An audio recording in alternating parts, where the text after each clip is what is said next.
ભાઈ, આ જમીન માપણીના મુદ્દે હું જોઉં છું વર્ષોથી તમારી લડાઈ શરૂ છે, અને આમ તો કહેવાય કે જ્યારે જમીન માપણી શરૂ થઈ ત્યારથી જ તમારી લડાઈ ચાલુ છે. તો આ જમીન માપણીના મુદ્દાની અંદર પહેલાં તો મને એ કહો કે કેટલા લોકો અફેક્ટેડ છે, કેટલા ખેડૂતો આ પીડાના કારણે અત્યારે પણ દુઃખની અંદર મુકાઈ ગયા છે? તુષાર, જમીન માપણીનો ઇસ્યુ એવો છે અને એમાં ઇફેક્ટેડ કેટલા છે એના કરતાં ઇફેક્ટેડ છે એમાંથી કેટલાને ખબર પડી છે એ મહત્વનું છે. એટલા માટે કે જે રીતે દ્વારકા, જામનગર અને બનાસકાંઠાની અંદર પાયલોટ પ્રોજેક્ટ અને ત્યાર પછીના સરકારે પોતે જે એક ખાનગી રીતે કહો કે ખાનગી રીતે પણ એણે જે માપણી કરાવડાવી છે ફરીથી 2 ગામો પસંદ કરીને, અને એનું જે આવ્યું છે એ પ્રમાણે તો હું એમ કહું કે 12,000 ગામો જેની અંદર પ્રમોલ્ગેશન થઈ ગયું છે, એટલે કે માપણીને માન્યતા આપી દેવામાં આવી છે. આવા 12,000 ગામોના હું આ સરકારના પોતાના રિપોર્ટના આધારે જે દબાવેલો છે, પણ એ રિપોર્ટના આધારે એવું કહું કે 12,000 ગામોના તમામ ખેડૂતો જેને પ્રમોલ્ગેશન થઈ ગયું છે એ તમામ ખેડૂતો છે એ આમાં ઇફેક્ટેડ છે. એમાંથી અત્યારે ગઈકાલે જે સરકારે આંકડો જાહેર કર્યો વિધાનસભામાં એ પ્રમાણે 7,67,000 ખેડૂતોને ખબર પડી ગઈ છે જેણે અરજી કરી છે.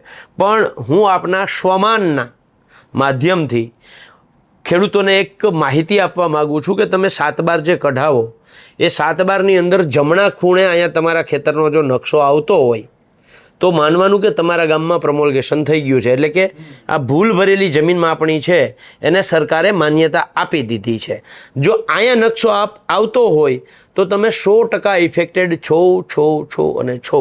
જે નિયમો હતા જમીન માપણીના, જે નિયમો પ્રમાણે ગામના નકશા બનાવવાના હતા, જે નિયમો પ્રમાણે ગાડા માર્ગ, કેળા, કેડીઓ, રસ્તાઓ બતાવવાનું હતું, જે પ્રમાણે એના લેન્ડમાર્ક બતાવવાના હતા, લેન્ડમાર્કના GPS કોર્ડિનેટ આપવાના હતા, એ અનુસાર 12,000 ગામમાંથી હું એક ખેડૂતનું ખેતર બરાબર નથી સ્વમાનના માધ્યમથી હું સરકારને ચેલેન્જ સાથે કહું છું કે જ્યાં 12,000 ગામોના તમે નકશા બનાવ્યા એ નકશામાં જમીન માપણીના જે નિયમો હતા એ નિયમો અનુસાર એક ખેતર સરકારે માપ્યું હોય તો એ ખેતર સરકાર જાહેર કરે. સરકાર જાહેર નહીં કરી શકે.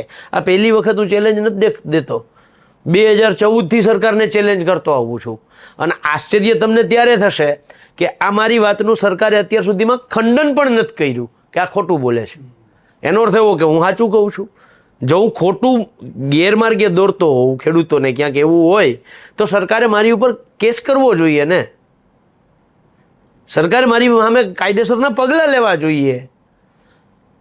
ખાલી તમે એમ કહો કે ગેરમાર્ગે દોરે તો એનો કોઈ મતલબ નથી. તમે સાબિત કરો ને, ચેલેન્જ સ્વીકારો ને કે એક ખેતર તમે આ માપણી મુજબ એમાં જે નિયમો હતા એ નિયમો મુજબ તમે માપ્યું છે. તમે કહ્યું દબાયેલો રિપોર્ટ, એટલે આરટીઆઈ કરવાથી પણ એ ના મળે? આ સરકાર આરટીઆઈને તો હું એવું માનું છું કે લગભગ ઘોળીને પી ગઈ છે. હું આનો તમારો જવાબ આપું એની પહેલાં એક બહુ મજા આવ્યો વિષય હું તમને કહું. પાક વીમામાં મેં ને રતનસિંહ ડોડિયાએ પાક વીમાના ક્રોપ કટિંગ 1, 2, 3, 4 માંગ્યા તો એમાં સરકારે જવાબ શું આપ્યો ખબર? આરટીઆઈની કલમ 8(1) ક, ઘ, જ મુજબ માહિતી આપી શકાય એમ નથી. બધી જ કલમ આવી ગઈ 8(1) 8(1) ક, ઘ, જ. હવે ક, ઘ, જ જ્યારે અમે જોઈને તો ખબર પડી કે તો રાષ્ટ્રના સાર્વભૌમત્વ, એકતા અને અખંડિતતાને લાગુ પડતી છે. એને પાક વીમાને શું લેવા દેવા? એટલે અમે ગાંધીનગરમાં MLA ક્વાર્ટરથી કૃષિ ભવન સુધી ગાડીમાં લખાવીને ગયા હતા કે જો પાક વીમાની માહિતી આપશે તો પાકિસ્તાન ભારત ઉપર હુમલો કરી દેશે. લિખતીન સરકારનો માહિતી અધિકારી. આ ભાઈ અમારી બંનેની ગાડીમાં લખી અને અમે બે પછી તો આખા ગુજરાતમાં ફર્યા હતા. એટલે આ સરકાર ઘોડીને પી ગઈ છે આરટીઆઈને. આમાં આરટીઆઈમાં માંગો તો નથી આપતા. આરટીઆઈમાં જે ડિજિટલ મેપ આનો કહેવાય, જેને ઓટોકેડ ફાઇલ કહેવાય, આ ઓટોકેડ ફાઇલ આરટીઆઈ નહીં, આમાં નિયમો અનુસાર 1,000 રૂપિયા ભરી અને તમે લઈ શકતા હતા.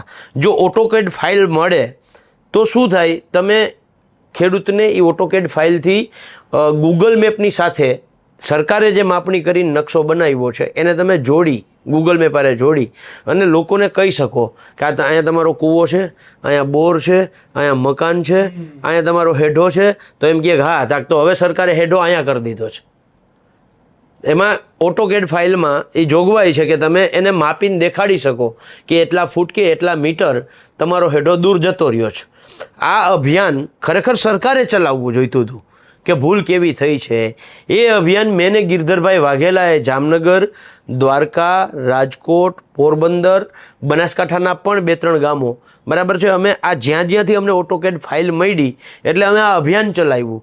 લોકોને આ બનાસકાંઠા, જામનગર, દ્વારકામાં શું કામ વધારે એનો અવાજ છે? એનું કારણ એ છે કે અમે ગામે ગામ જઈને જાગૃતિ ફેલાવી છે. તો પછી સરકારને ખબર પડી કે આ તો આપણું ભોપાળું છતું થાય છે એટલે એણે શું કર્યું ખબર? આ ઓટોકેડ ફાઇલે આપવાનું બંધ કરી દીધું. જે 1000 રૂપિયામાં મળતી હતી બરાબર છે, 1000 રૂપિયા ભરીને અમે લગભગ 472ની આસપાસના ગામોમાં અમે આ છેલ્લા 7-8 વર્ષની અંદર અમે પ્રોજેક્ટરની મદદથી અમે ગામોમાં જઈને લોકોને સમજાવ્યા. પણ સરકારે એ બંધ કરી દીધો. હવે આરટીઆઈમાં સરકાર એટલે તો મેં 2018માં પ્રેસ કોન્ફરન્સ કરવી પડી હતી મારે.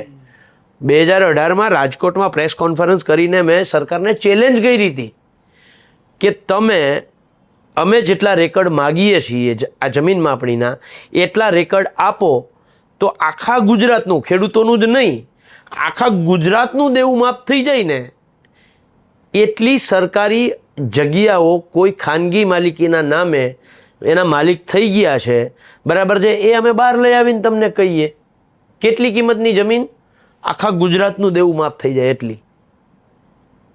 સરકાર નથી આપતી રેકર્ડ.